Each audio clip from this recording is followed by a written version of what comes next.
That'll be fun. Exciting. I know you all are here to hear us, but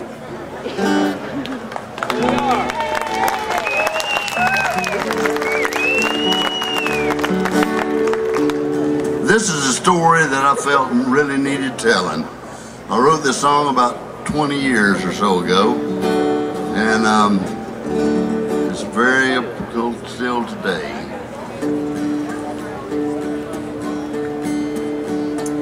I just never would have dreamed this man would be so quiet and shy. Not at all like I expected him to be. I stood there in speechless awe as I shook the gentle hand of Florida's living legend, Stetson Kennedy. He's a cracker boy who'd see a great injustice in our land, and there's no doubting others saw it too, but chose to look the other way, pretend it wasn't there. But that was something Stetson couldn't do. He just couldn't tolerate the way the color of one's skin meant life or death at the hands of a lynching mob. Their identities hidden by a hooded robe, and it was time their faces were revealed and Stetson took the job. Stetson stood alone, one man against the Klan. He fought this great injustice in our land. They say he was like a bulldog, fear he never showed, but how he lived to tell his tale, only God can know. Their roots entwined our government to the highest level. Police and judges wore their robe of white, and Stetson knew that he was on his own. There was no one he could trust, but still he stood and fought for what was right. The headquarters of the Klan was Atlanta, Georgia, and Stetson just couldn't think of a better place to infiltrate their ranks. He would start right at the top and show the world a grand wizard's face. For years he wore their hooded robe and gained the confidence of the leadership whose names he revealed. He learned their secret signs and codes and just how they operate. Well, I guess old Stetson's nerves were made of steel, 'cause Stetson stood alone, one man against the Klan. He fought this great injustice in our land, and they say he was like a bulldog, fear he never showed. How he lived to tell his tale, only God can know. Now the evidence in Stetson's files could put some men in jail, expose the darkest secrets of the Klan. Well, he could take all of this to the FBI, but some of them were members too, and Stetson thought he had a better plan. With the help of Superman and his radio show, he went directly to the people nationwide. As he unmasked these terrorists, the people were outraged, and now the Klan had no place to hide. Disorganized and on the run, the Klan was torn apart, outcast, scorned by society. And the modern Klan today is just a token of that old empire that reigned before Stetson Kennedy. Yes, Stetson stood alone to fight hate and bigotry. He made this world folks like you and me. The price for Stetson's hide was $1,000 a pound. FOB Atlanta, but the Bulldog stood his ground. Down in Pale Meadow Country, he stands taller than a cypress tree. He's Florida's living legend. He's Stetson Kennedy. Stetson Kennedy, ladies and gentlemen. Give it up for him. My hero and yours. Yes, sir.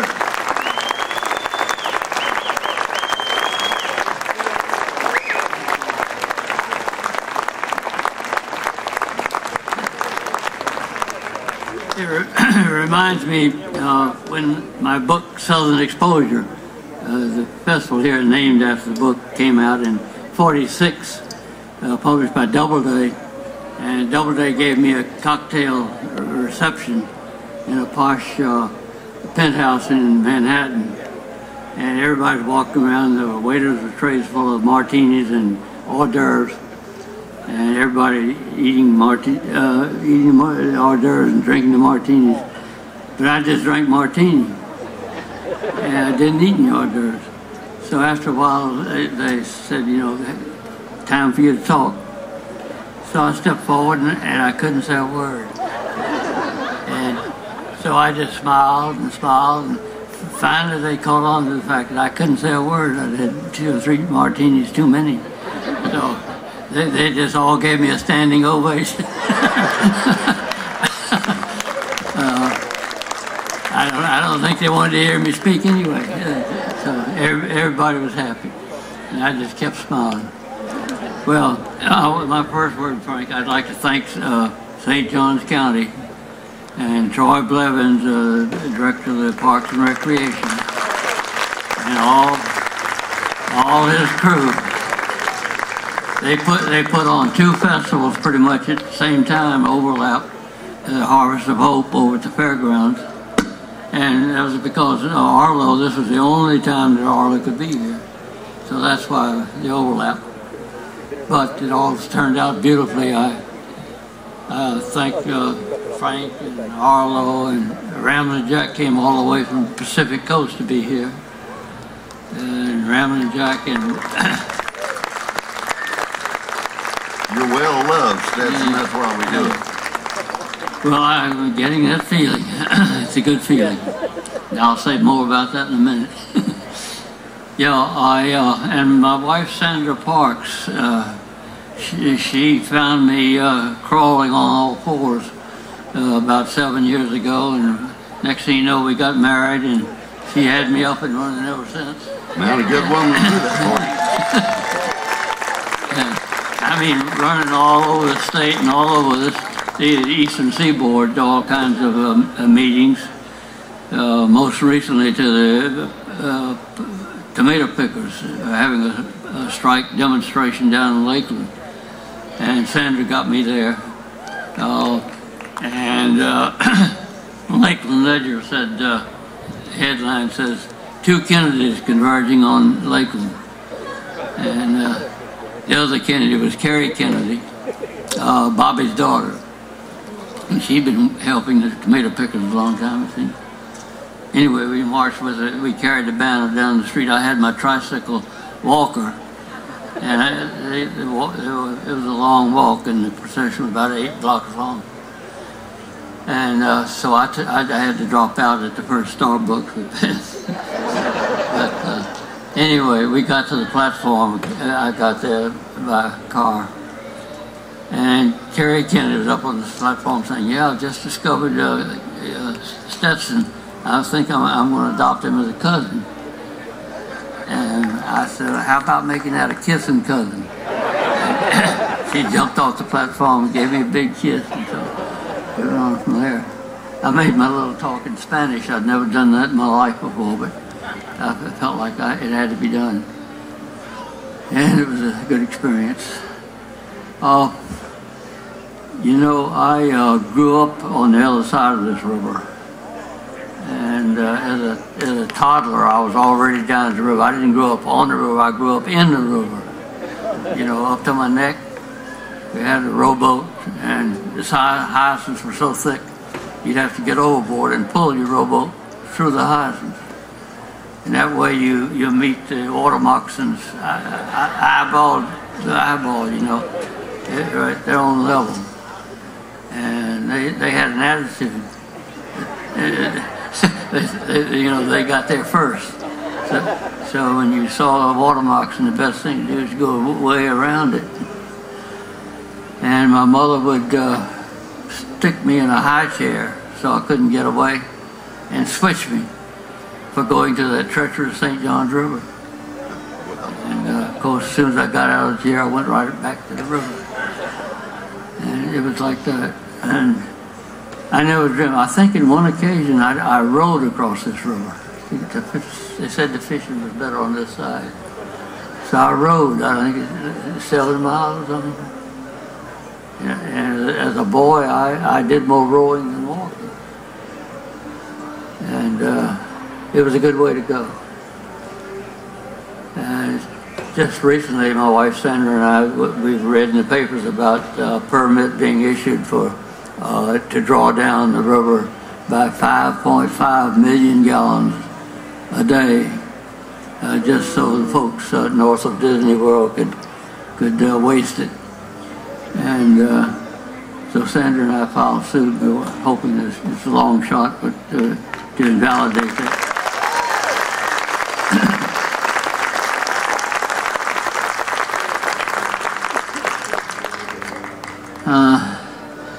You know, I looking out over your shining faces and the scattered shade and shadow, sunlight, makes me feel a little better about our having run the Indians off. Oh, so many good people, you know, there's a lot of bad people in this world, but I can tell by looking at you that you're good people. I remember somebody was asking me, will you take checks for your books?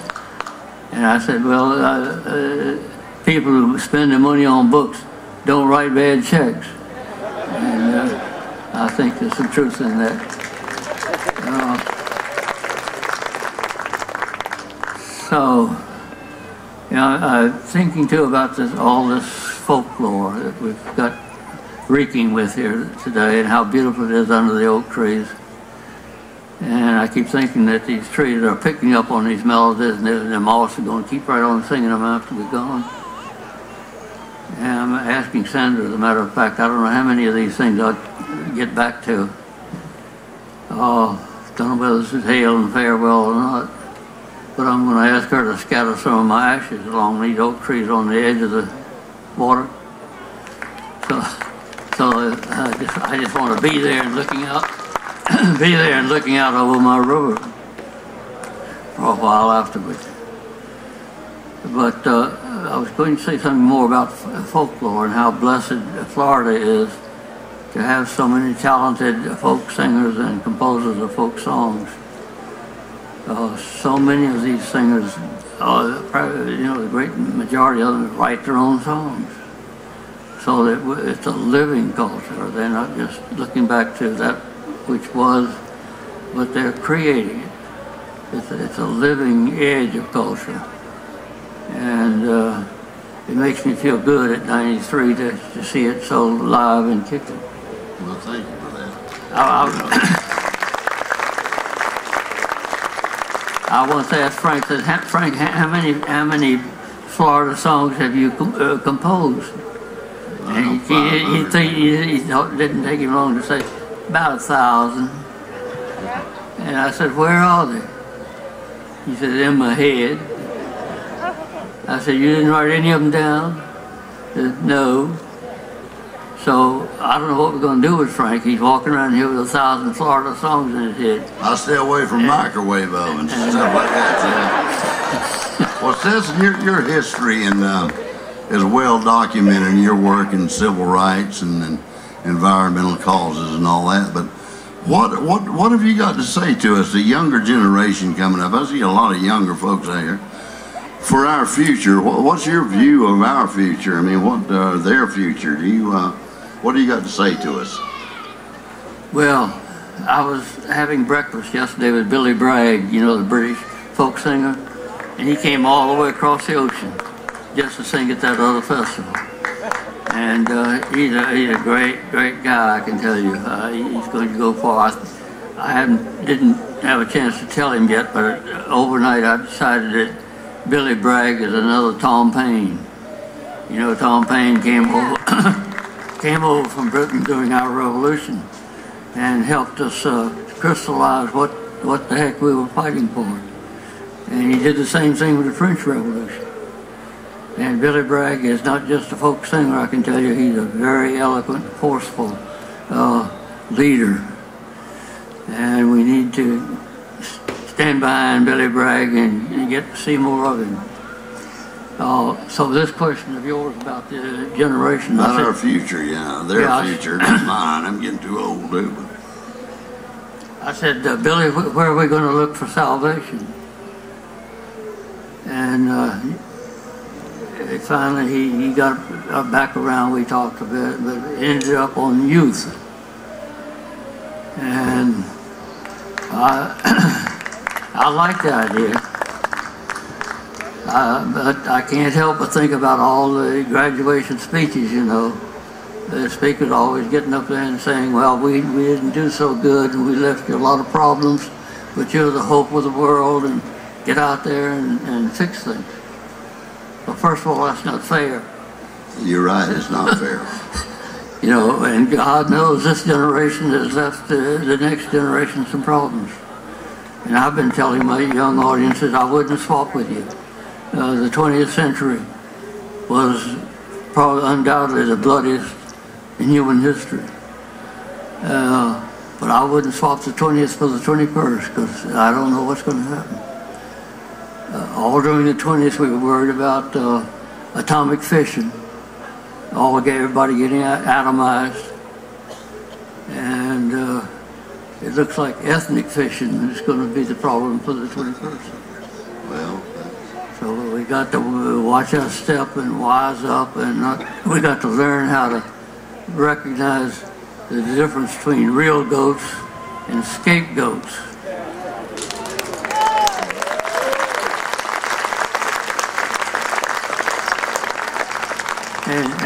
And information from misinformation. We got a tsunami of misinformation out there coming from all directions.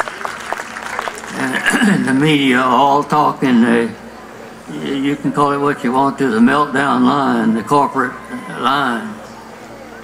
The old saying about money talks.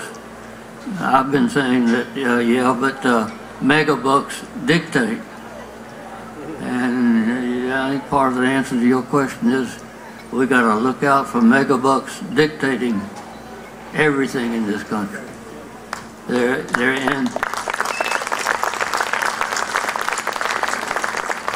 I'm not talking just about government, but about every institution out there. They started out as our institutions, and now the corporations are trying to buy into them and tell them what to do and what not to do. So young people, yes, they had a beautiful generation back in the 60s, the flower people. And I like to think that first of all, they began by rejecting this system that gives us meltdowns, otherwise known as a rat race, and grubbing for money all your life and measuring success in dollar marks. And they turned their back on that. And they focused on nature. And I think that was a valuable permanent contribution to American culture and American people, to see the rat race in proper perspective and the greater importance of Mother Nature and taking care of her. They got into narcotics to a degree, and rock and roll, and They didn't quite know what could be substituted for the rat race. They just knew they were against it. So we need a generation with that kind of spirit to come up with an answer to what to do about it. Well, Stetson, I think you're pretty much an inspiration for a lot of it. Well, Stetson, I know that you could talk here for hours, but you know we are under time constraints, and we got to make way for Woody Guthrie and his family to come on out here. Let me just say this. You just say all you want to. This is your festival. As a boy, I never dreamt on the other side of the road I'd be sitting on this side in the year 2010 and talking to such beautiful people as you are. And I just want to say, Woody Guthrie, you know, he said, it's your world. Take it easy, but take it. And I just, in my footnote I would add to Woody is, yes indeed, take it, but taking it in popular sovereignty, we call democracy, it's relatively easy to win it as compared to hanging on to it. So we saw that in the recent election. We won it, and it's awfully hard that powers of opposition are such that hanging on to democracy and popular sovereignty against the worshippers of Mammon, if you please, that's the challenge that those of you who are going to live in the 21st century, I think, are going to have to face. Ladies and gentlemen, our own Dr. Stetson Kennedy, America's own. Let's hear a good hand for him.